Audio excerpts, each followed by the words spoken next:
Mesdames et messieurs, bonsoir et bienvenue à tous dans cette édition d'information de 20 heures. Le nouveau représentant de la Banque africaine de développement, Ali Lamine Zen, était au cabinet du médiateur de la République gabonaise, Laure Olga Ngonjou, pour des civilités, quelques mois après sa prise de fonction au Gabon. Le point de cette prise de contact avec Kenny Ongori sur les images de Justin Bitegui.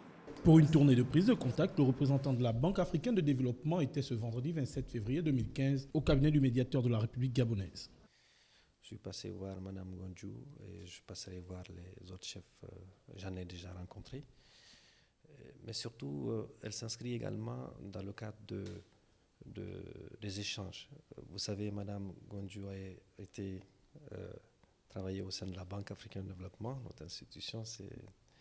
Et elle s'est occupée d'un certain nombre de pays, dont le mien.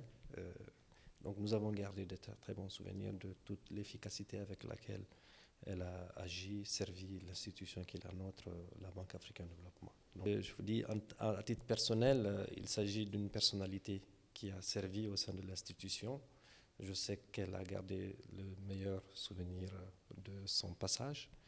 Et en tant que représentant de la banque, je dis que je fais le tour des chefs d'institution ici au Gabon. Comme vous le savez, la BAD et le Gabon entretiennent des relations extrêmement importantes. Nous venons de finir une mission pour l'identification d'un certain nombre de piliers qui seront au cœur de la stratégie pour les 5 prochaines années. Bien sûr, notre interlocuteur, notre porte d'entrée étant le gouverneur de la banque, le ministre de l'économie.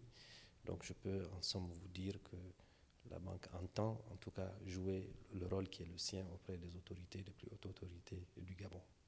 Pour Ali Lamine Zen, l'audience accordée par le médiateur de la République n'est qu'une étape de son périple, mais il relève également les efforts de Laure Olga Ngonjou, qui a conduit avec brio certains dossiers de cette institution internationale au Gabon.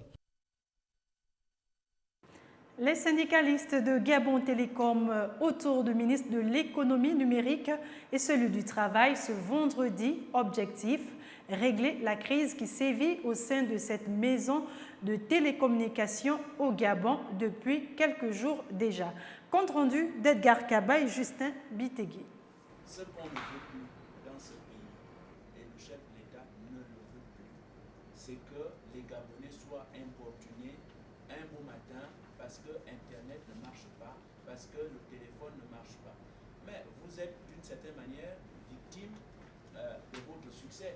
Ces mots sont ceux du ministre de l'économie numérique, une adresse à l'endroit des agents du personnel de Gabon Télécom, en proie à un mouvement d'humeur depuis quelques jours à Libreville. Un malaise qui aura occasionné de nombreuses perturbations, aussi bien de téléphonie, de connexion Internet ou d'achat d'unités pour les abonnés EDAN. C'était l'occasion pour le représentant des syndicalistes de revenir sur les commissions qu'il pense être répétitives mais non efficaces jusqu'ici. Voici leur positionnement qui reste rude. Non, monsieur le ministre, nos signataires n'acceptent plus de rentrer dans une quelconque commission.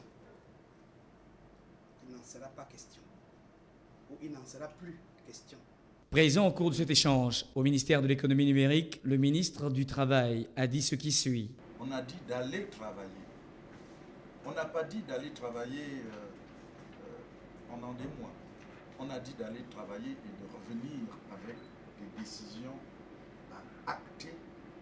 Et on a donné un temps relativement court, une semaine. Les agents de Gabon Télécom disent vouloir obtenir gain de cause pour ce qui concerne leurs revendications. Un positionnement au cours de cette réunion où curieusement la direction générale de Gabon Télécom est restée muette. Tout compte fait, les délais de résorption de cette crise au sein de Gabon Télécom sont connus. Une semaine, délai accordé par le gouvernement gabonais.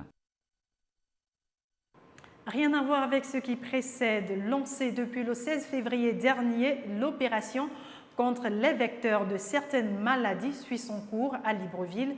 Des agents du ministère de la Santé sillonnent les secteurs les plus affectés. Ils déposent donc des produits dans des endroits où pullulent les rongeurs. Reportage de Georges Mexantontoum sur les images de Kenny Ongori.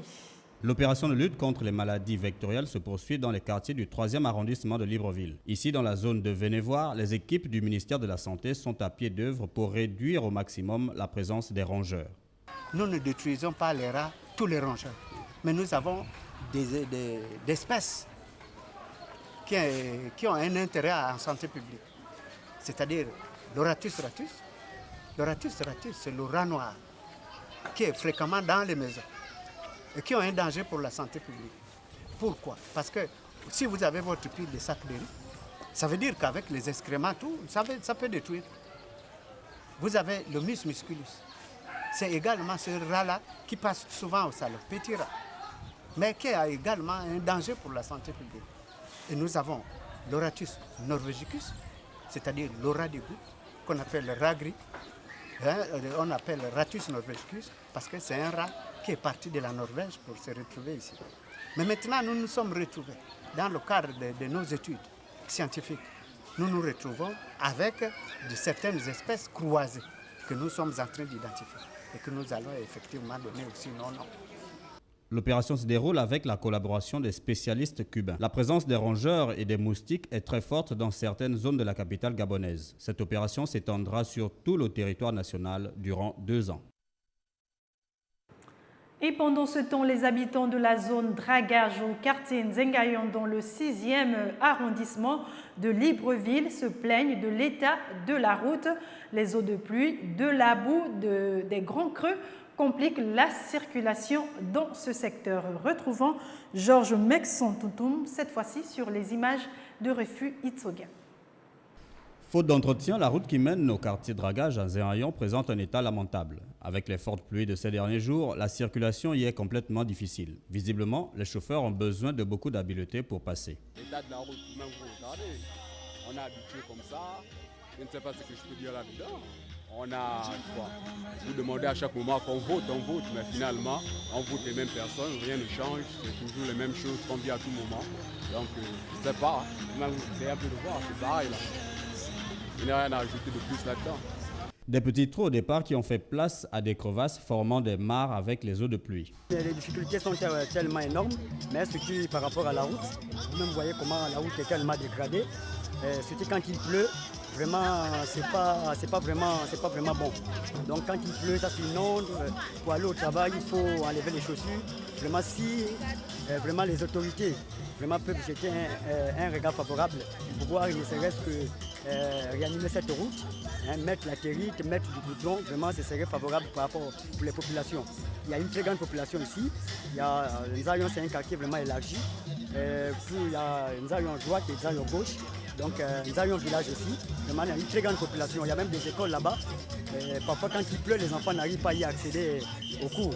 Donc vraiment, ce que nous souhaitons, c'est que ces autorités peuvent faire quelque chose. Cette situation ne facilite pas le déplacement des habitants de Nzengayon dragage. Parfois, les élèves sont obligés de mettre les pieds dans la boue pour aller en classe. Voilà qui vient mettre un terme à cette édition d'information. Merci pour votre fidélité. Restez en compagnie de l'actualité sur www.gabonnews.com. Bon week-end à tous et à très bientôt sur Gabonnews.